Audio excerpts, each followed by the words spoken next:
college, they taught us how to splice the reel, reel and so like that's how you would edit on these pieces of tape. Hey, so you're doing the story earlier about Jason Kelsey growing up, going to Cedar Point and loving the Six Flags company. He actually bought a part of it. Right. He invested. Yes. So if you could invest in something from your childhood. Gosh. You know what I'm saying? Mm-hmm. That would be like, okay, I'm a part owner of that thing that raised me. Yeah. Mm-hmm. I grew up using it or eating it or going there every day. Yeah. What Nate, you have one? Laser tag.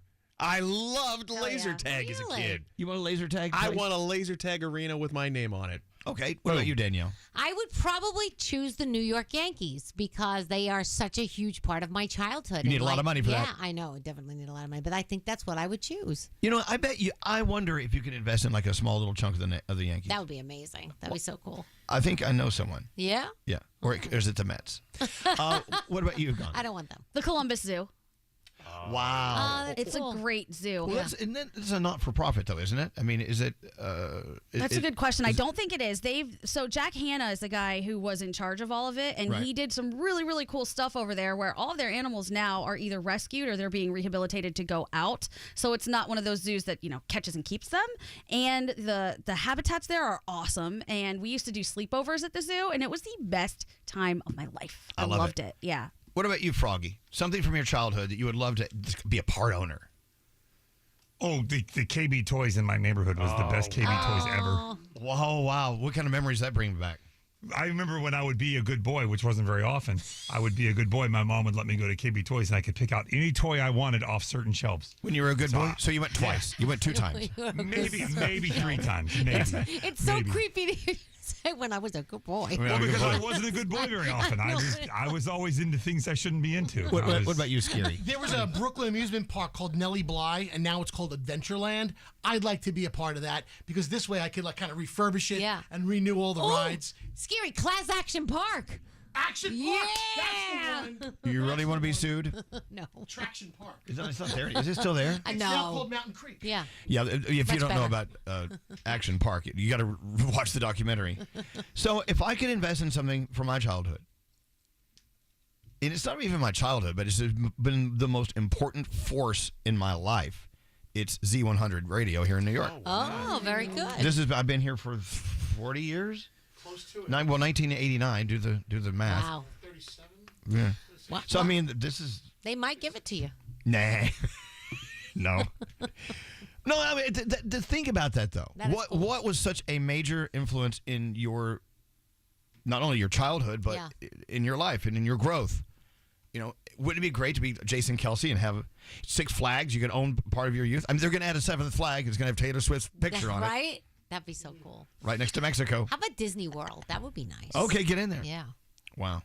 It's kind of interesting because I had a conversation with Gandhi earlier, and it's a boring conversation for everyone else, but for us, it was titillating. It was an incredible conversation about radio in the old days.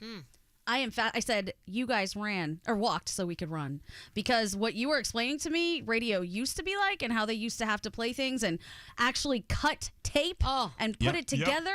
That's so foreign for you, right? Yeah. I walked into Next Gen. Yeah. It was all digitized. Everything was amazing. In college, they taught us how to splice the reel, and so like that's how you would edit on these pieces of tape. It was crazy. I don't understand, because I know that those were the days where people were doing, hookers and blow in the studio while you guys were splicing. I never ever did hookers in the studio. Okay. Anyway, go ahead. The blow is a different story. What about wow, not letting the record? What was it? Wow, is that what it was called? It would have hit a cue burn. Yeah. So we played records. Yeah. Vinyl. Yeah.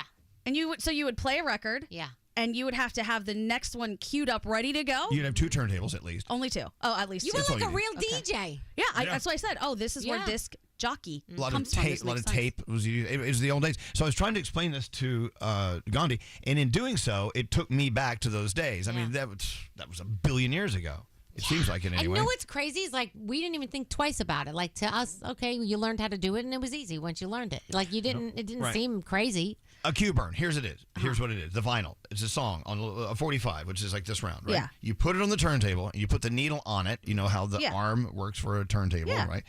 and you would turn it until you'd hear the song start. Then you'd turn it back like a quarter turn.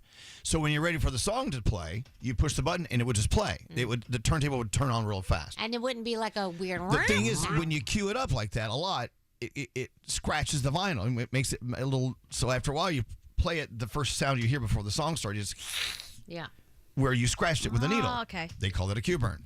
This is such antiquated talk. But it's fascinating how you guys did it. So you said you went from records to 8 tracks after that? Hearts. 8 tracks to hearts, which look like 8 tracks, to CDs, to computer. To computer. And CDs would skip too sometimes. That's what I said. So there would be like skips and stuff? This is crazy. Yeah, and the CDs were in like these plastic jackets. You had to put them in. Yes. The jewel boxes. The jewel box. Right? Jewel case. Hello.